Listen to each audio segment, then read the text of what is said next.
Oh yeah, it's time for a new episode of Nugget Serbia podcast. I will be your host today, Slavonski Brod, Croatia. I'm known as the Ice Cave guy. It's Mislav, Chuk. And now we have a very special guest, and you will definitely recognize his voice. Here comes your Denver Nuggets public address announcer. It's Kyle Speller.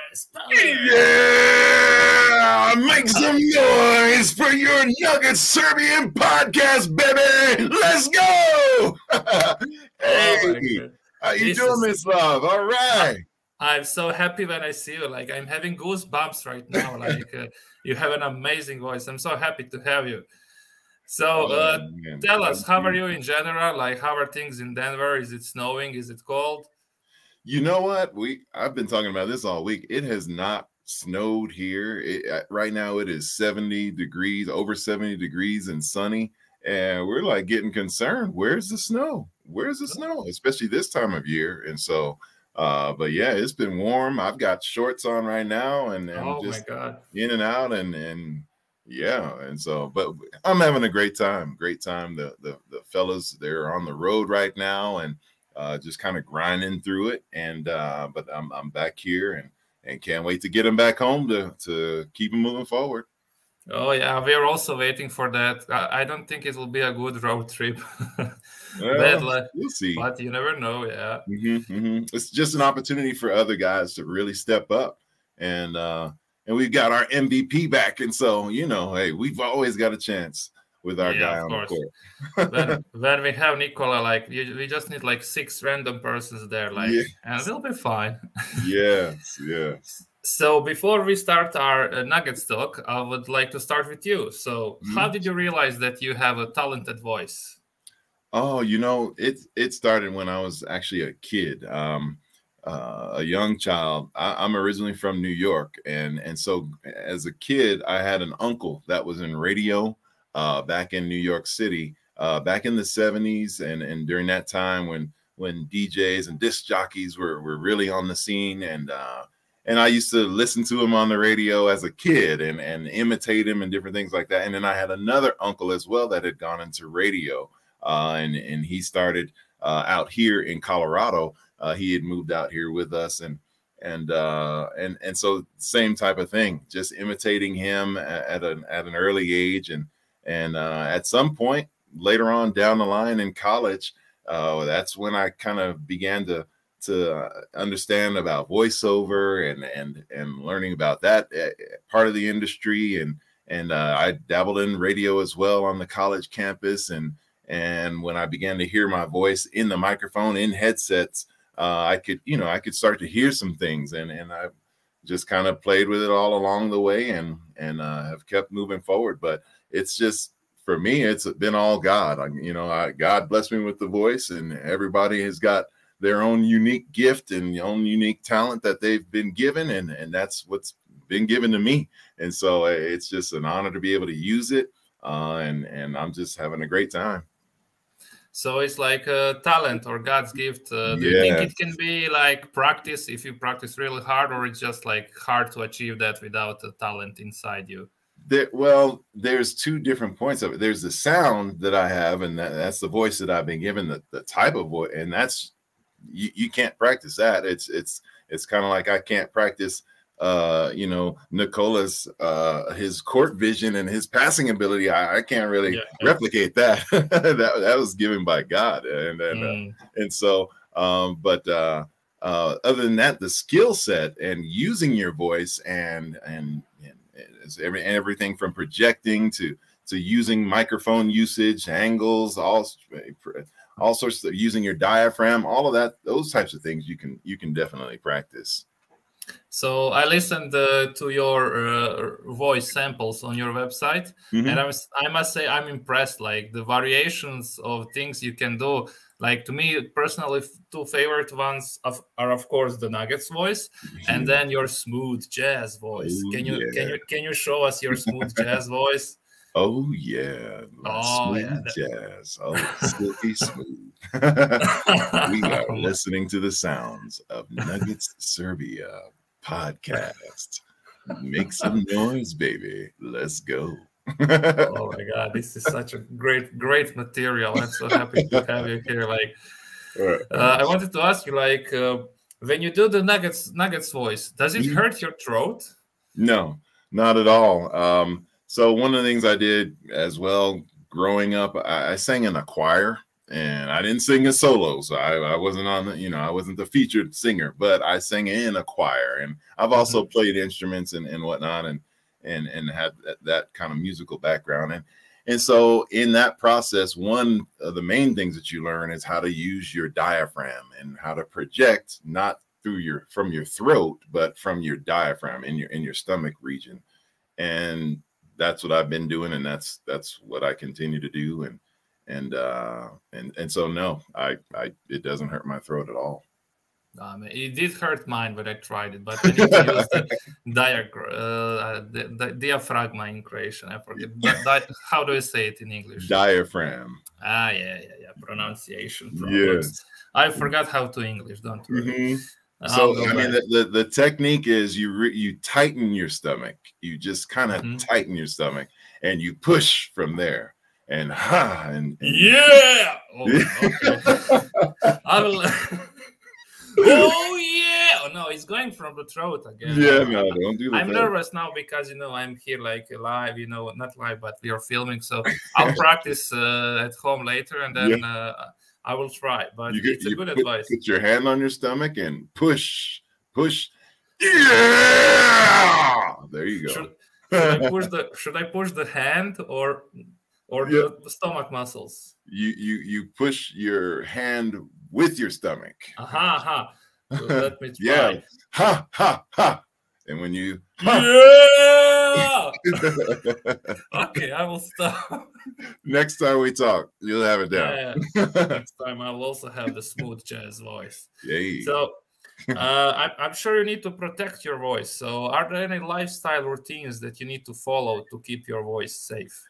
The one thing that I do, well, at nighttime, especially when it's colder during the colder months, I cover up my face so I'm not breathing in that cold air, and that's to protect it that way. But other than that, for me, I just drink my secret sauce is room temperature water to keep it lubricated, and that's all. So I don't do the honey and lemon and all that other stuff and warm teas and all.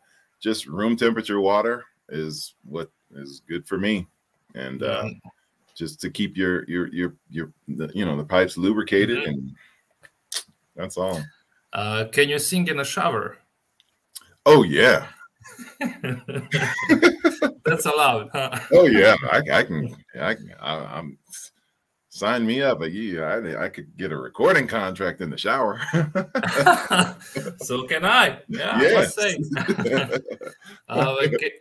Can you tell me, did it happen to you that you were like, I don't know, singing on some like choir practice or on a party with friends or something? Have you ever injured your voice?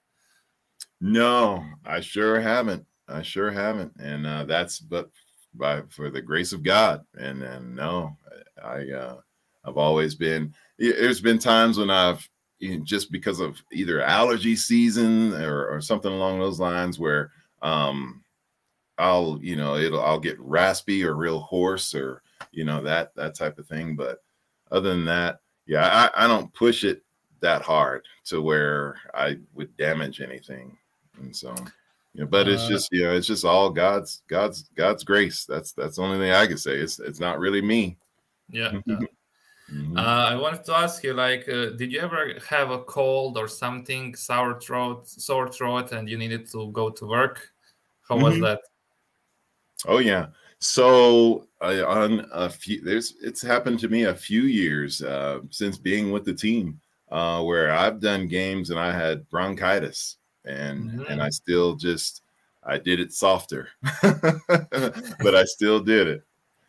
I was wondering if you remember Phoebe from Friends, when she had a cold, she was singing her best. So I haven't really watched Friends a lot. My daughter loves Friends. So I've kind of promised her I'm going to kind of binge watch all the seasons with her from start to finish so I could totally get what everybody is loving about these guys. And so I've seen a couple episodes here and there, but anyway, I have to take it all in. But she will but I can only translate imagine. She will explain you the joke if it's a good one. I don't know. She must say. Yeah, she's got like all of them memorized practically. How old is she? She's 22. 22. It's that era for the Friends time. So let's go to your Nuggets career. So how did you become a PA announcer for our Denver Nuggets? So once again, that was a door that God opened for me. So in 1999, I was a rookie free agent. I was in free agent camp with the Nuggets. And so I tried out then. Obviously, I didn't make the team. I was released. And at that point in time, though, I graduated from college. I had done some stuff, you know, in radio before and in voiceover. I continue to do voiceover now. And so in not making the team one way, I said, well, maybe there's another way I can be a part of the team. I'm a Nuggets fan. I've been a Nuggets fan since like the 5th grade when I met Alex English when I was that old in that grade. He came to our basketball banquet, and that was when I became a Nuggets fan, was all the way back then. And so I just wanted to be a part of the team. And I reached out after being released to one of the, I think his name was Tommy Shepard. He's actually, I think, the GM of the Washington Wizards now, but he was with us during that point in time. And just asked him, was there any opportunity to move into this area of announcing? I knew that was something that I would be interested in doing. I also grew up a Chicago Bulls fan, well, a Michael Jordan fan. And so, but the one thing about those Bulls games, all their home games, that always gave me goosebumps, it was the player introductions and that music and everything. And I said, man, I would love to be able to do that for the Nuggets someday. Other than that, there was no real plan or anything like that in place. I asked at that point in time, there wasn't any doors that were opened or anything like that. But I would just continue to ask every now and then. On the other side, and this is where I say it was just God that opened the door. One of the things that I did here in Colorado is I was a part of a basketball team, and we played against all the prisons around the state of Colorado. And so we would go from prison to prison, and we had a full season schedule, and it was just a great time, some great basketball games being played there in the prisons. And so for just kind of an added, you know, bonus, what I would do is on the PA system, I would grab the microphone and I would do our player introductions in the prisons. Well, little did I know that was my practice training ground for what I'm doing today. And so I got my experience doing player introductions and all in the prison ministry, going and playing against the prisons. And then there was one day where there was an audition for this role with the Nuggets that came up on the website. It just said, grab your microphones. What the assignment was, if you were the public address announcer, how would you do the player introductions? And so I had been doing that in my head for years. And so I went into a studio. I recorded. It took me 5 minutes to record my demo, and I submitted it, and they picked mine. They said mine was the only one that they liked out of all the submissions. And they brought me in for what was my kind of trial period. I did the blue and white game scrimmage down in Colorado Springs at the Air Force Academy, and then came back to Denver, and I did the at that time it was the New Orleans Hornets basketball game, and I found out that night that I got the job, and this is now my 17th season. When was that? Your first season with the Nuggets? Pardon me? Which season? Which year was your first season with the Nuggets? I believe it was 02-03. Oh, before Melo. No. Melo was, or so no, not 02-03. It was 05. I'd have to do the math. Oh, maybe 05-06. So it was Melo's second year. But anyways, like in this, in what you said, like there's so many things I want to go back. Let me think. Okay, so you were a Chicago fan. So do you remember my boy Toni Kukoc from Croatia? Yes. Yes. How do Of you like course. Tony? Oh, he was great. Clutch shooter. Yeah. And so, Yeah. but then of course I remember, the battles with the famous story with Michael Jordan and Scottie Pippen teaming up to shut him down in the what was it, the Olympics or whatever. Yeah. I remember that 92. too. But yeah, Yeah. Tony Kukoc, hey, greatness. Glad you remember that. So there was also, I wanted to ask you, like, to tell us more about the games against prisons. How was that, besides the voiceover? Oh, for me, that it was the most fun basketball that I've ever really played in. And what made it so much fun for me is, number one, the competition was great. There's a lot of guys that are in prison that some could have played professionally, but because of choices that they made, they found themselves in prison. So we were playing that level of talent in a lot of these games. Very physical. And the thing is, our team, we had a good reputation around the state where we brought it. We didn't come in like scared or anything like that. And so we would take the fight to them. And there'd be some times where they say, "Hey man, you're fouling too much." And I'm like, "Yeah, that's right. I am. I'm bringing it." Hey, just because I'm a Christian doesn't mean I'm soft. Let's go. And so, Yeah. but we would have some great battles. I've got my lip busted. I had, one player, you get broken up, but that's just a part of the game. Yeah. So, but I loved it. And what also made it so much fun was that they appreciated it so much. They appreciated us coming and taking our time to come and play these games. And, we would play several games, but we would go back the next year and they would come up to you and talk to you all about that game that you played last year and say, "Hey, remember when you did this?" And I'm like, "No, but that's how much they valued those games." And so it was amazing and awesome. And, if I ever had the opportunity to do it again, I would do it again in a heartbeat. Can you tell us what was your position? I played a small forward. Mm-hmm. Yeah, like the 4 spot. Yeah. And back when I was playing, you had a center, you had forwards, you had guards and a point guard, and so, but yeah. It's not like this today, position as basketball almost. No, not at all. And so yeah, I was a small forward because I'm tall for some people, but I'm 6'6", and so that's small forward. Yeah, small forward height. Mm-hmm. Did you have your special move, maybe your shot or something? Did you have a special move, maybe like Sombor Shuffle for Jokic? No, not the Sombor Shuffle. I didn't have that one. No, I didn't. Not really for me. I was strong around the rim, and so for me, I got a lot of boards. That was, I wasn't a great scorer, but I was a great rebounder, and so and I tried to defend as best I could as well. But for me, I was a great rebounder, and I started at one point to try to patent my game a little bit after Dennis Rodman and how he went after the ball. And he was somebody that really stood out to me. And so I wanted to make an impact on the game in other ways.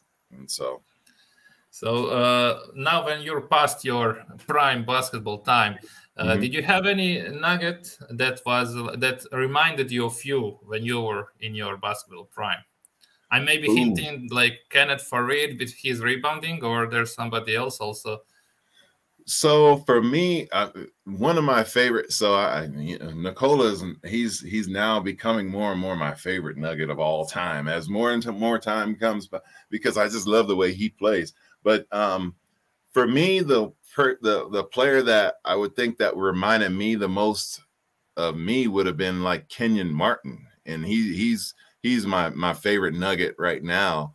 And just because I was that kind of a player. I was my coach gave me the nickname the Hatchet because I played very physical and very strong in the paint, and there was just there's going to be some bumps and bruises when I'm playing, and I was going to take some, but I was going to give a whole bunch as well, and so I wasn't as athletic as Kenyon, but I could get off the floor as well. And so, but yeah, that kind of a player, that was the way the one that I would be most similar to the way I played. One of my favorite players, of course, is Jokic, Nuggets player. But before him, there were two maybe unusual favorite players. One of them is the Birdman. The other one is Corey Brewer. So I want to ask you, what are your memories of Corey and Chris?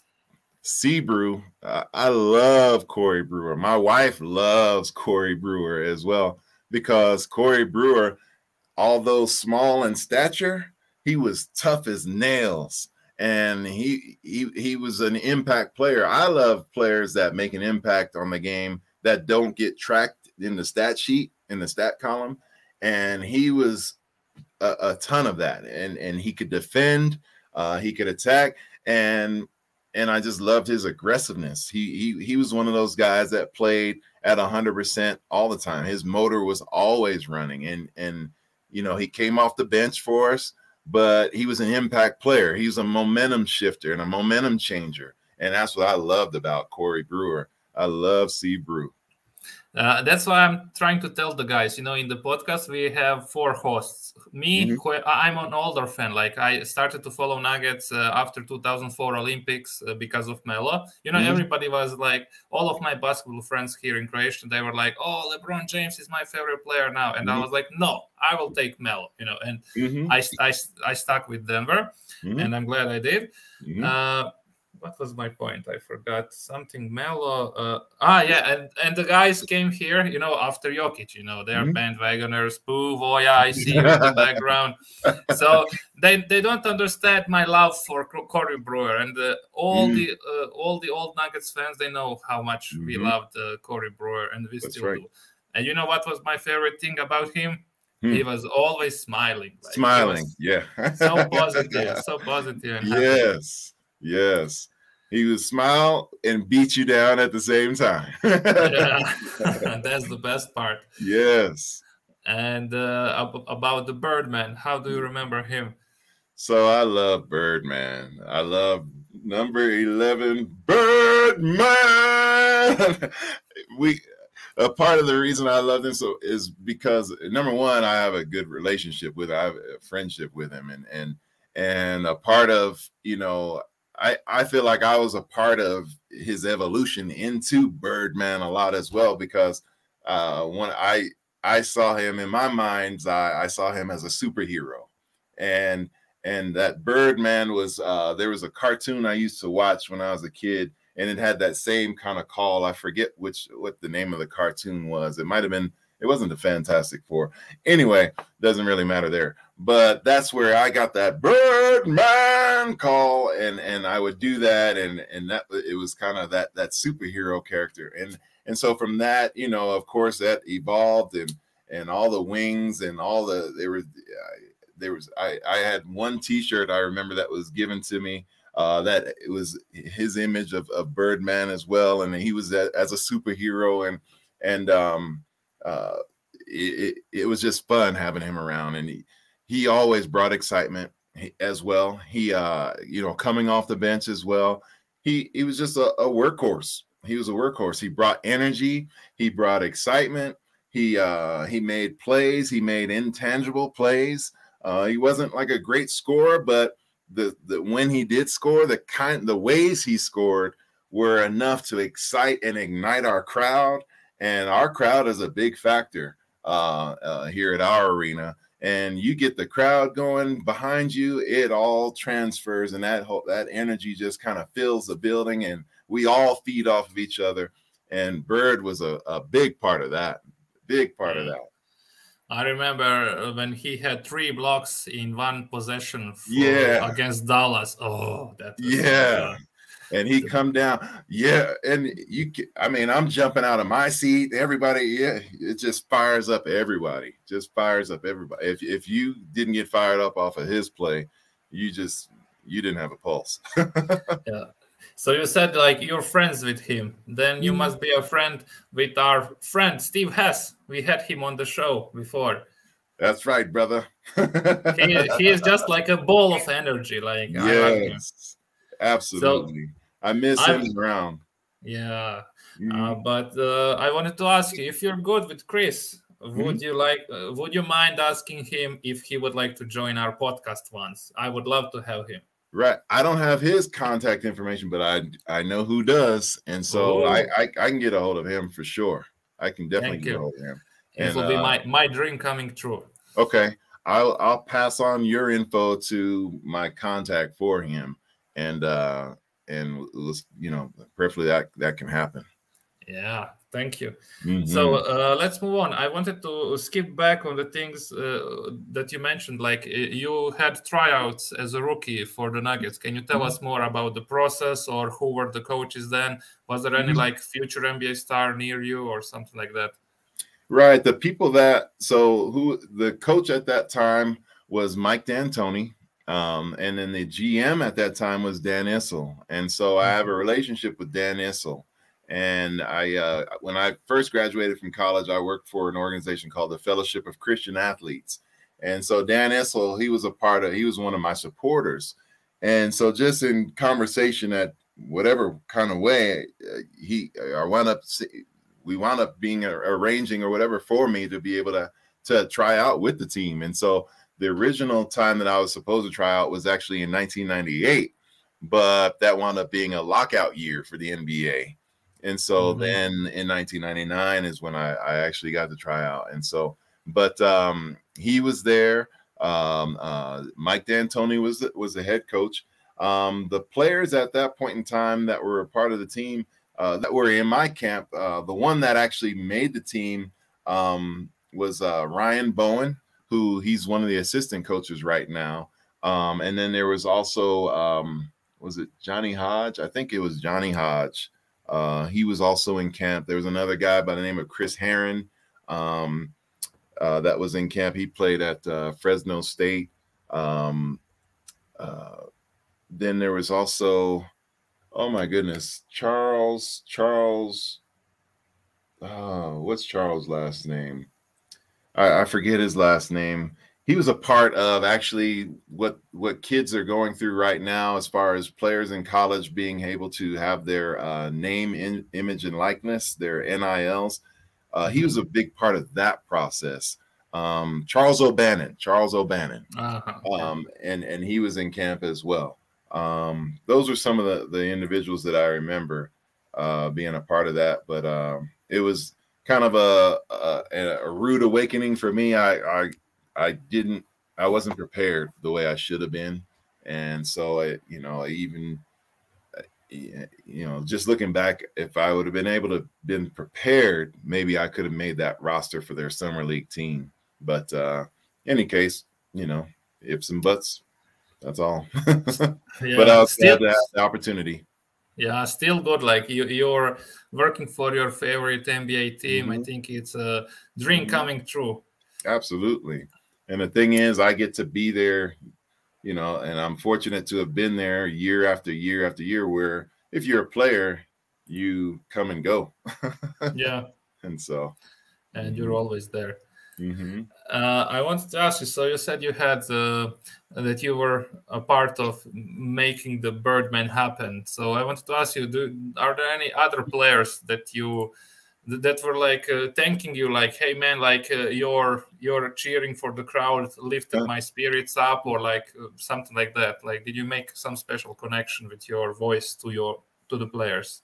Oh yeah, a lot of the players, either they talk to you or they react or whatever. But I try to do things with lots of the players and it depends on their name or whatever kind of nickname they may have. A lot of times I come up with different things that will kind of endear them to the crowd.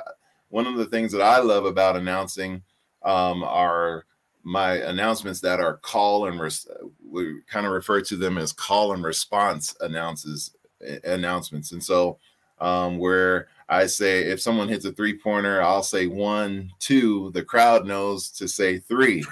And exactly. And so I'll do different things with different players' names whenever possible. The first one was Carmelo Anthony. And so with Carmelo, I did Melo, and then we got the crowd to respond. They would say Melo, and so they would sing it back. And J.R. Smith, that was one that was actually given to me. I was told to say J.R. Smith, but it wasn't by J.R. Smith. It was by a player at that time. His name was Chucky Atkins.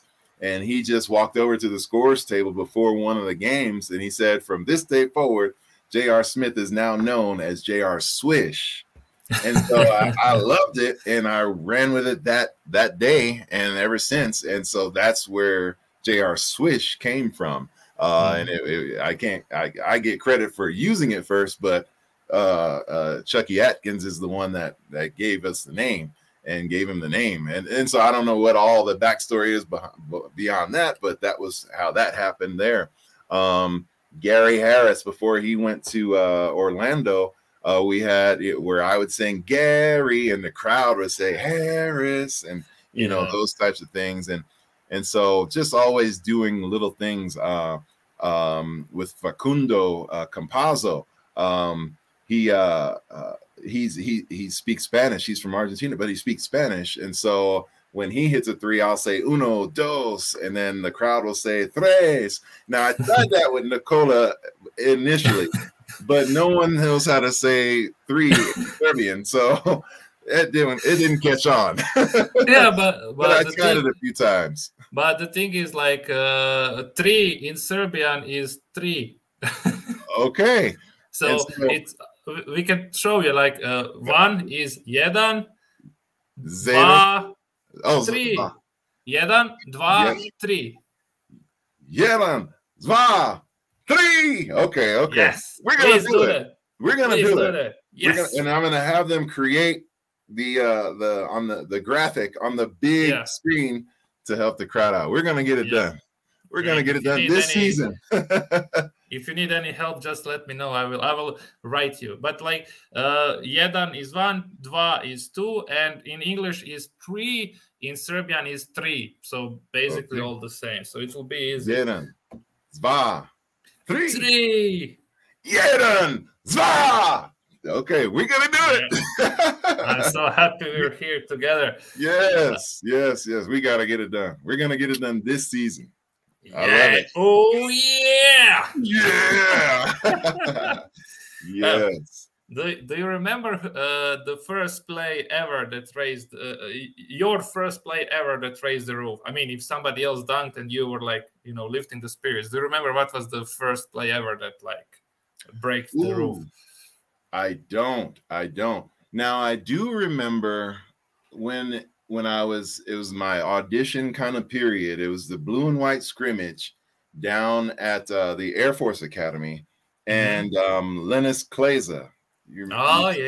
Lennis Kleza, he came through the lane and dunked it over everybody with two hands, and that stands out to me as probably my first big call, because I was blown away that he could get off the floor like that. And so that was like the very first dunk that I remember calling in with excitement for the team. That this is amazing info. Like, we have a Nuggets friend from Germany who is following Nuggets also since 2003 or 4, and his Twitter name by like 1 year ago, he had, like, for 5 years he had the Twitter name Linas Kleza season. Wow. So I'm sure he will love this info. Wow. So from that moment there, I gave he wasn't with us long enough for it to really catch on, but I called him L Train because of the way he came through the lane. And so I would go, L Train, whoop, whoop, coming through. And I used to have fun with that one. That was one of my favorite ones. Amazing. What else I wanted to ask you about? No, I wanted to come back when you said Chucky Atkins. You know what's funny? Because Chucky Atkins is a legend in Croatia. He played basketball for Cibona Zagreb here. So what a small world, huh? Yes, I didn't know that. Yeah. So I will go back to some my other like favorite players from before. You mentioned most of them already. I want to go back on Rudy Fernandez, although he didn't stay long in Denver, but I think he had some amazing plays, especially the one for Kenneth Farid. Like first Kenneth Farid bucket in the NBA was the behind the back assist from Rudy to Kenneth. Alley-oop, caught it way back. Yeah. Yes. Yeah, Rudy Fernandez. He's someone that I really wished would have worked out because he was exciting. I could see some of his potential, but he wound up having that back surgery. I think I had the same exact surgery that he had, a spinal discectomy, and then he just for whatever reason, it just didn't work out. And, you know, next thing you know, you just see him on the international stage, you know, in the Olympics. That's the next time I saw him. But man, he could play. He was a great player. And I wish he's someone that I wish would have worked out because, you know, he was just a great player. He was exciting to watch as well. Great passer, great handles, and a decent shooter too. But you could just tell he understood the game at a whole different level. And you imagine him on this team now, the way we play now. Oof. Woo, that'd be exciting. So I mentioned that I liked Jokic. I like Chris Anderson. You can see that I like our centers, especially the unusual centers. So Birdman got his ring. Then there was Mozgov. Mozgov got his ring. McGee got his ring. And I was waiting for Costa Koufos to get his ring, but unfortunately he didn't. But I wanted to ask you some stuff about what you remember about Mozgov and McGee. Wow. So with regards to Timofey Mozgov, he was one of my we had like a pregame ritual. And so in our pregame ritual, it wasn't out in front of the stands or anything like that. It was in the hallways before the game. And so I would always, you know, I might be walking, talking to someone down the hallway, and then all of a sudden, boom, out of nowhere, I get knocked over, and it's Timo. It's Timo. And so, you know, then he hit me first. And so then after that, we started just doing it. And so now I would catch him off guard. And when I see him, boom, I would light him up as well. And so, but he was a great guy. And man, you know, we could use somebody like him on the team now as well. And then as far as JaVale McGee, I love JaVale. And I wish he would have worked out. I saw the makings of what wound up happening during that game last year between him and Chris Paul. I saw that after the game.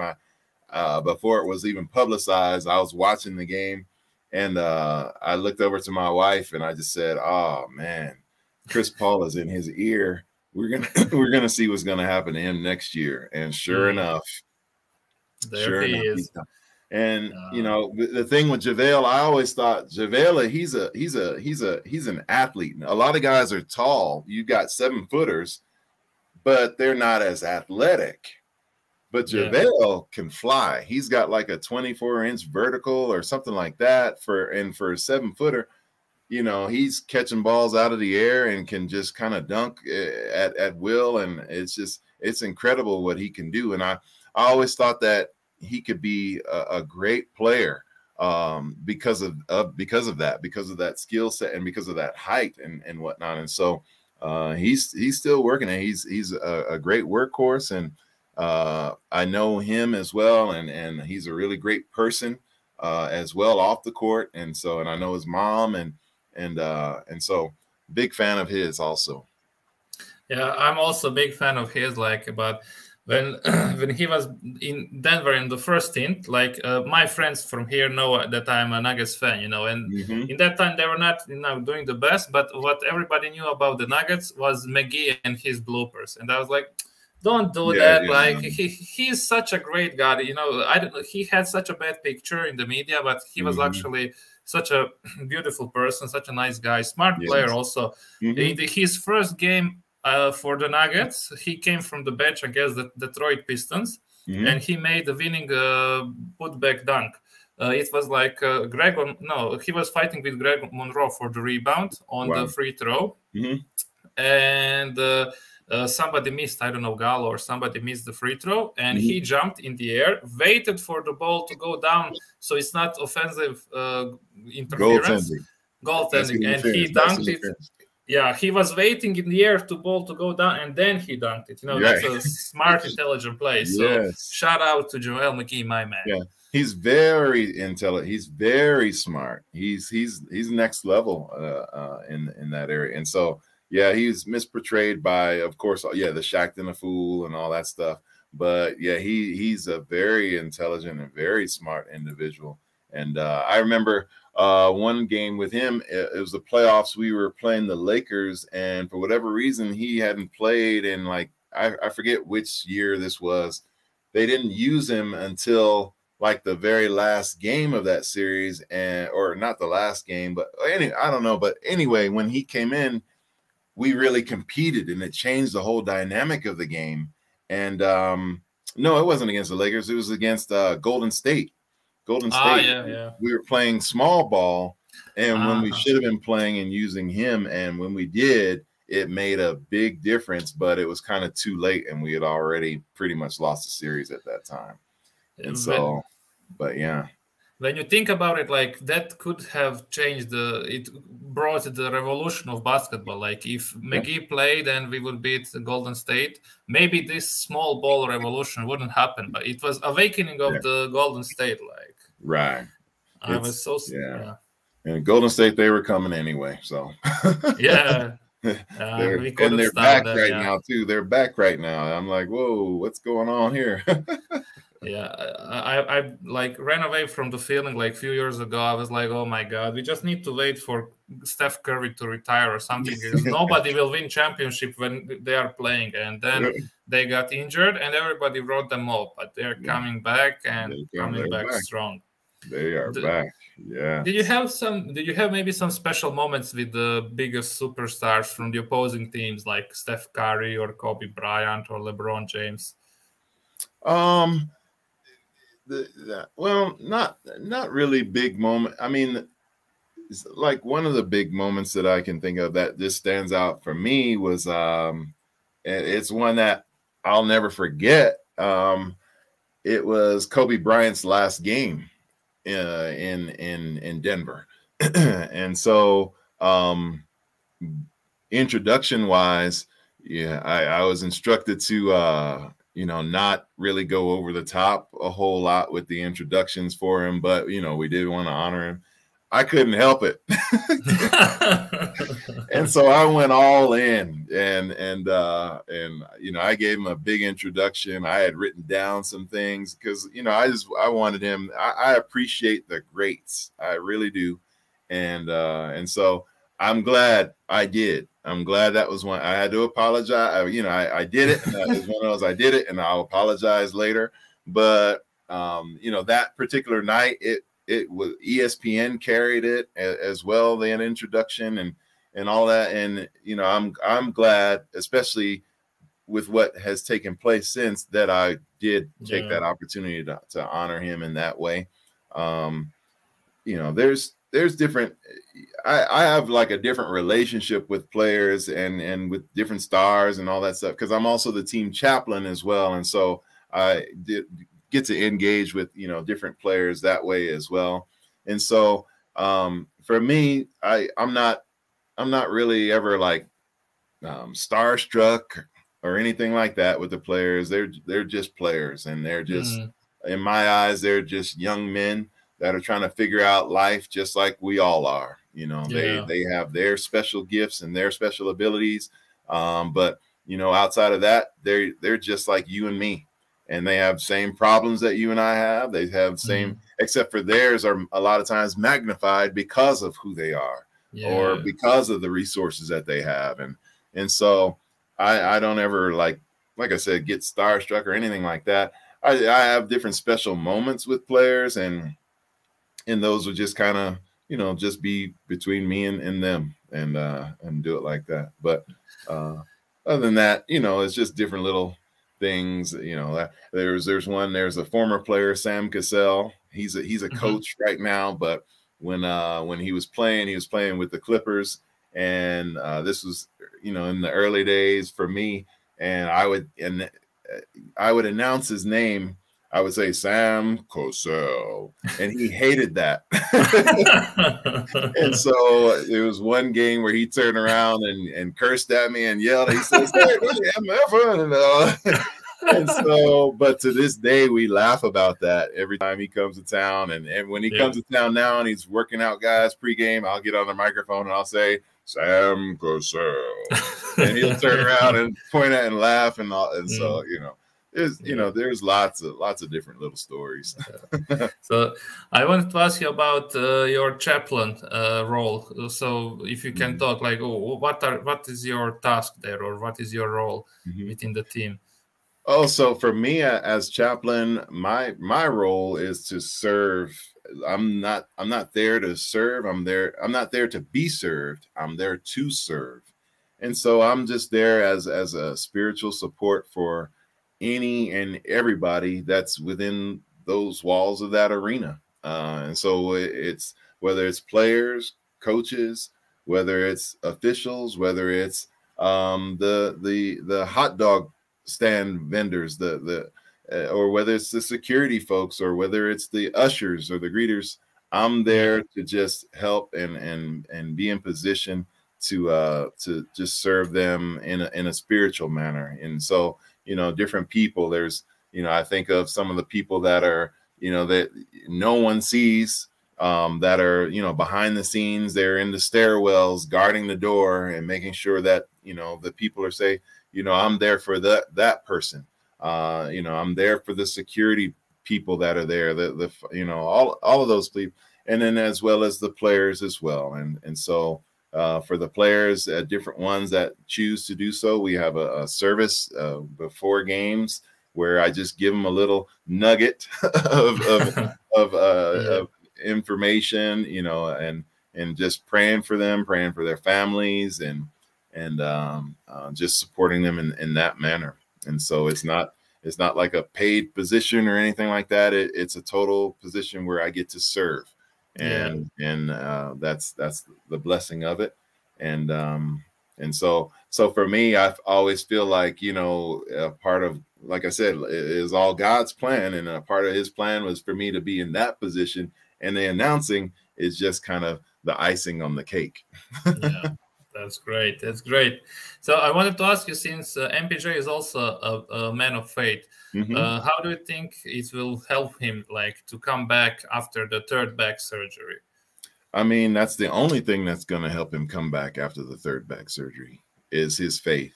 And the thing about it is, he's strong enough in his faith to pray and seek the Lord and to trust God through it. And that's the encouragement for him, is to only God can bring him back from this type of thing. But the thing is, God has done it twice before, so he'll do it again.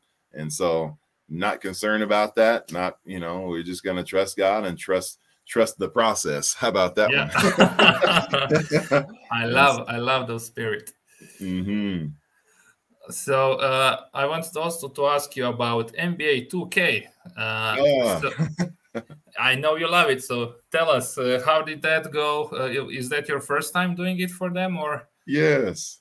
And so that was an awesome experience. I was one of 4 announcers to be invited to the NBA bubble. And then I was one of 2 announcers that stayed the entire time. It was myself and Olivier from the Brooklyn Nets. And that was just an amazing experience in itself. And then after I got back from the bubble, that was when they reached out to me and all, you know, all of the announcers and let us know what they had. And so that was so fun being a part of that. I went out there and they brought us out and I spent a week basically recording just everything that I could record. It was an amazing time. And then about a year later, they brought us back to do any kind of touch-ups or additions or anything like that that we needed to do. And But to see the final product, man, that's a proud moment for sure. Yeah, to hear your voice in NBA 2K, it must be amazing. In a video game. So for years, people were always asking me, was I on the game? And I was like, no, I've never been on the game. And so let me listen and see. And I would listen to it and I'd say, well, that's some of what I do, but that's not me. And so, but now I can finally say, yes, it is me. Yeah. Yeah. I will never be able to do it. Maybe one day. Maybe one day. So, speaking of the bubble, like, what are your favorite Nuggets memories from the bubble? Ooh, okay. So my favorite Nuggets memory, number one, was just when I got there, we didn't know how it was going to go, how we were going to be scheduled game-wise and all that. We were scheduled in a way where we actually didn't get to really announce our team. And so I was like, oh, man, I'm all the way out here. I don't get to announce my guys. And so I announced us for our very first scrimmage there, but then that was it. I didn't get to announce any of our regular season games. And so, but when the playoffs came, then I got to announce us. It started in game 2 of round 1. And from that point on, I got to announce the rest of our games. And I was so excited. And then just because I would see our guys there and we would all be, hey, good to see you, all that. But, you know, just kind of bummed that I couldn't actually announce our games. But once I finally got to do it, oh, man, that was just such a great feeling to do it. And so there was that. And then I think my favorite memory, which was also one of my toughest memories, was, well, I had 2 great memories. One, even though it wasn't our home game when we played the Clippers, where Paul Millsap and Markieff got into it, I wasn't calling that game, but I was at the game. And I knew from that moment we were going to beat the Clippers. I said, that's the moment right there. You can mark it down that we're going to beat the Clippers. And so then when we actually beat them, I wasn't calling that game either, but of course I was at the game.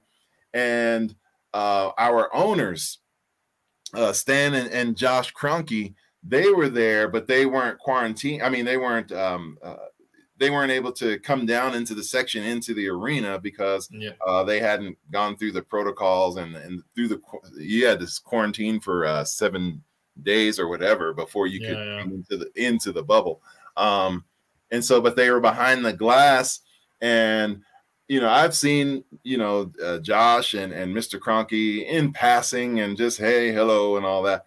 But in that moment when we won, it was like we were all best friends, and we were just pumping through the glass and all, yeah. And so that was a great moment. And then my other great moment, which was actually a sad, kind of mixed emotion moment, was when we lost the game, you know, our last game against the Lakers. I just kind of hightailed it back, you know, behind the curtains where the players, you know, come in on and off the court. And I just met the entire team there, and I was there to give everybody, you know, just a hug and a pound, and, you know, great job and all that. Well, the great moment for me was, you know, Coach Malone, he doesn't really talk to me a whole lot or anything like that, but in that moment, he gave me a hug and he said, "Thank you for everything that you did." And, you know, I was like, you know, I really thought that was special, you know, and it just really let me know how much he appreciated just any kind of inklings of home and our home arena and all of that, and how he appreciated that. And so that was special for me in that moment as well. And of course, you forgot to mention, like, you were announcing the game, the first scrimmage game, right? Yes. It's the game of tall ball. Come on. The biggest starting lineup ever. Yes. Who was it? Like Jokic, Plumlee, Bol, Grant, and Millsap, I think. That's right. That's right. I forgot about that. Because that's so right. I remember that too. One of my about the whole experience. So I announced the very first game of the bubble, and I announced the last game of the bubble too. And so that was something that was special for me as well. The wrap up. So we will continue now to the Serbian talk. So we already told you how to say jedan, dva, tri. Now we want to show you some other, to teach you some other stuff. But first, some questions about Jokic. So we all love our MVP, of course, but not so long ago he was just a second round draft pick from Europe. Do you remember when he just came to Denver? When you just met him, was there any sign that he would become what he is now? I think for me, just seeing him kind of at the high post, and I think the very first sign was just some of his passing. And so, but the thing is, and what we wound up learning is like the way he could just catch a ball and swing it and pass it. It's a form. And I was like, for me in my mind, I was like, I've seen like someone throw the ball like that before. Where is it? I couldn't really put my finger on where that was. And then, the Olympics rolls around and you start watching water polo, and and I was like, that's exact. And so when you look at some of his passing, you see kind of his background, and you come to find out that he does have a background in that. And so that was special then. But no, there was no way of knowing that he was going to be what he is. And it was just like, wow, wow. I was so glad that who's our scout at that time was, I think it was Arturas Karnasovas. Karnasova. Yeah. Now in Chicago. Yeah, he's with Chicago now, but I think he was the one maybe that discovered Jokic, or I don't know, but it was, I mean, wow, just wow. And I mean, just watching him night in and night out, and there's so many things that he's doing that I don't even see from my vantage point that I'll see later on SportsCenter or whatever. And I'm like, oh, that's what he did. Oh my goodness. It's just unbelievable. Do you remember the moment when you realized like this guy's going to be a superstar, when it was obvious? No, I've just been taking it in all along the way. It's almost like he's always been here, And so for me, there hasn't been any one moment. There's just moments and moments and moments. There's so many moments. Yeah. Almost every game, there's going to be a moment or two or five. And from his averaging doubles and from him, I think for me, one thing that helps me to realize who he is and who is in our midst is as he keeps breaking all these records, breaking Wilt Chamberlain's records and and he's now in a class by himself. Yeah. Excuse me. So and he's got a lot of basketball left. And my hope and prayer is that he never leaves, that he always loves it here, and that we do everything that we can to make sure that he stays here, and do it like that.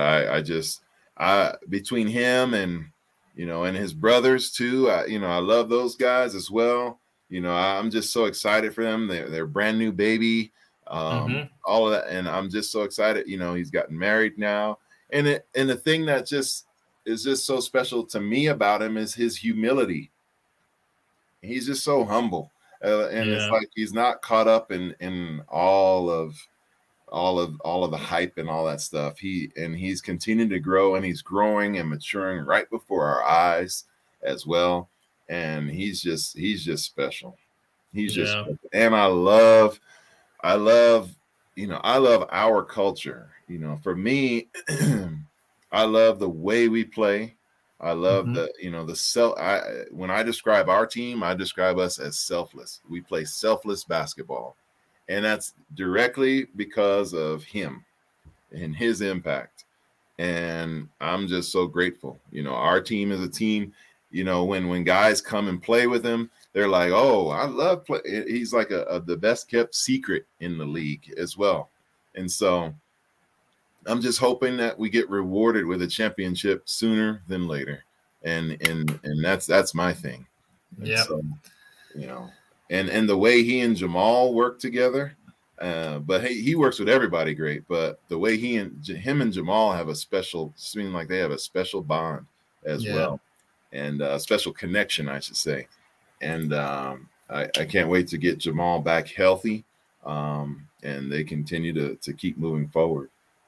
We have all the pieces. We have all the pieces. We've got to get everybody healthy again. Yeah. So you still believe we're gonna win this championship this year? Oh yeah, there's no doubt. No doubt. We can do that. Of course. We can do that. We have the MVP. We have many great players. They will come back, and we just need health, and that's it. Mission cleared. Absolutely. Absolutely. His shoulders are heavy right now because, you know, he's got to do a lot of the lifting. But the thing I love about every season, you go through a periods of injury, but that's when your bench players and your reserves get stronger. They're not going to get any experience if everybody stays healthy all the time, because but now these guys are being prepared. They're being prepared, and you know, just prayerfully, timing wise, things work out to get us ready for the playoffs and go from there. But yeah, I'm not just, you know, I'm not just thinking one championship. We can just like he loves horses, we can ride him. Yeah. Three-peat. Let's go. At least. Why not? Yeah. Why not? It's time.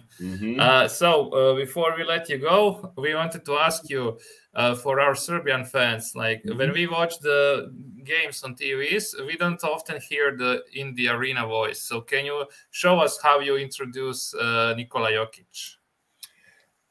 And at center, from Sombor, Serbia, number 15, Nikola Jokic. Yeah! Oh, that's amazing. A Joker!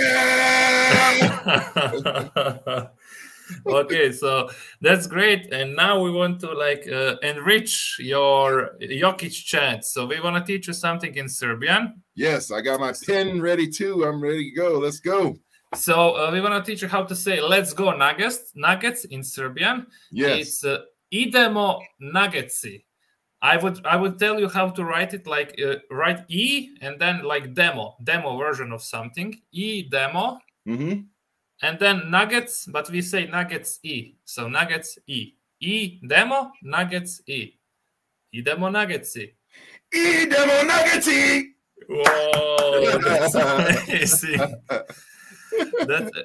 And I will try to teach you two more. Let's see. So one is like another version of "Let's go." It's "Ajmo Nikola."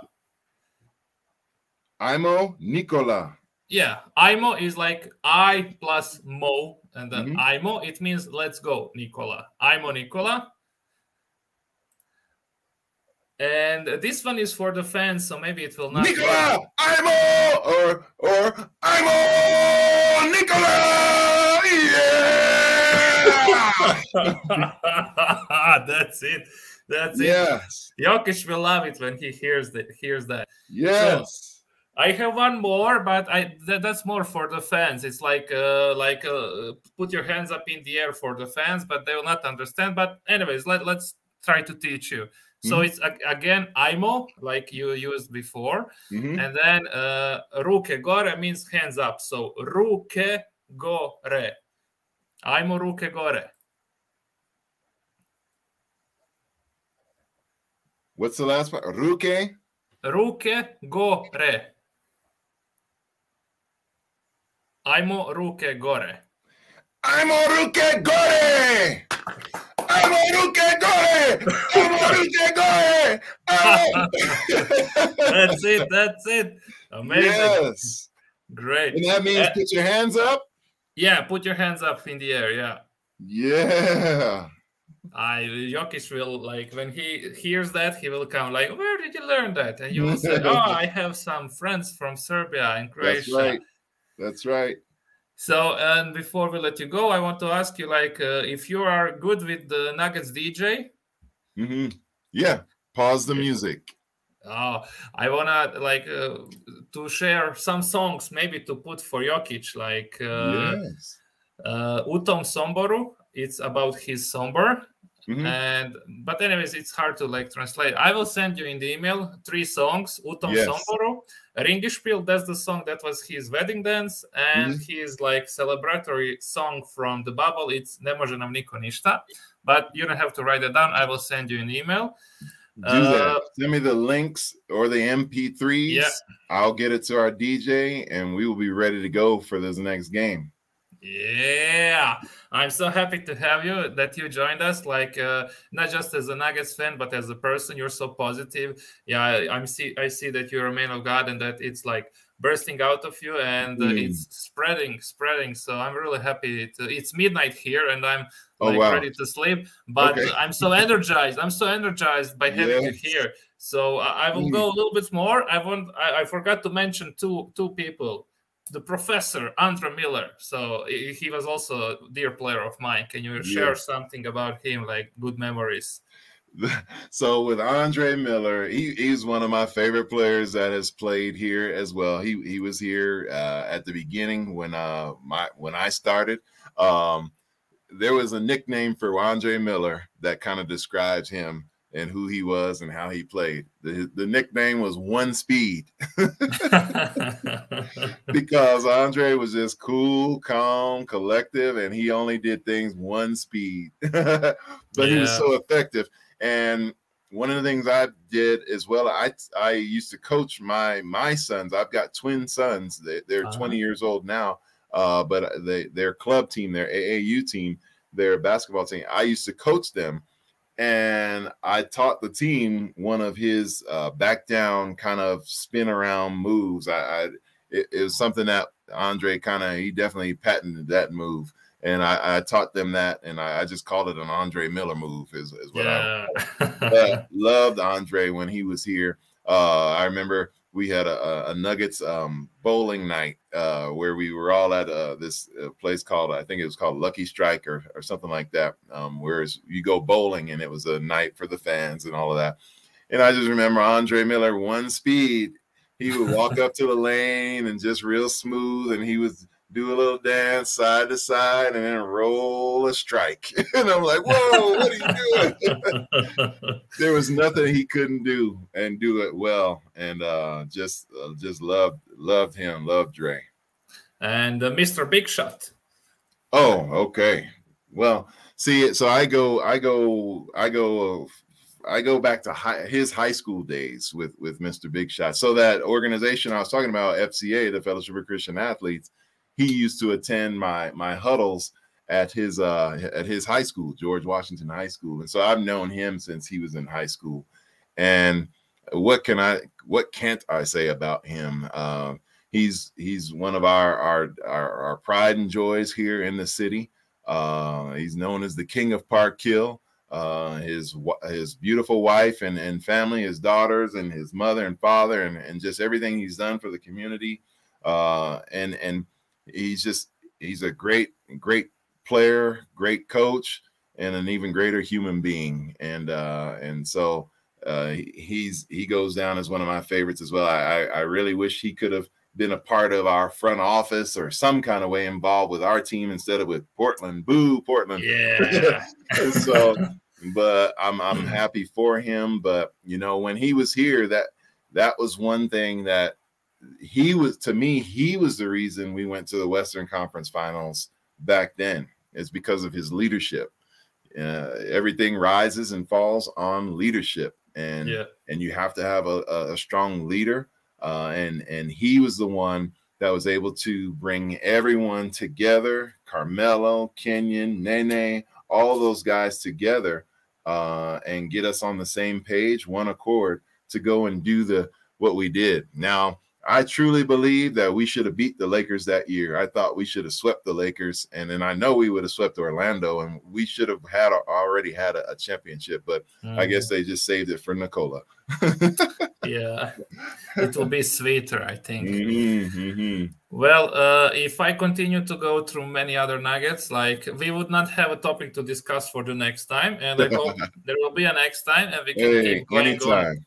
Ty Lawson, Aaron Aflalo, yes, even Evan Fournier, Melo, of course. Like, so we have topics for the next time.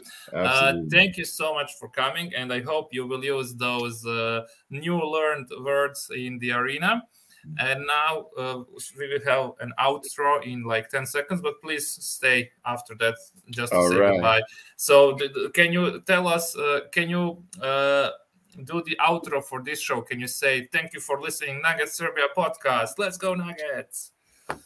Serbian Nuggets fans, thank you for listening to Nuggets Serbian podcast. Let's go! Idemo Nuggeti!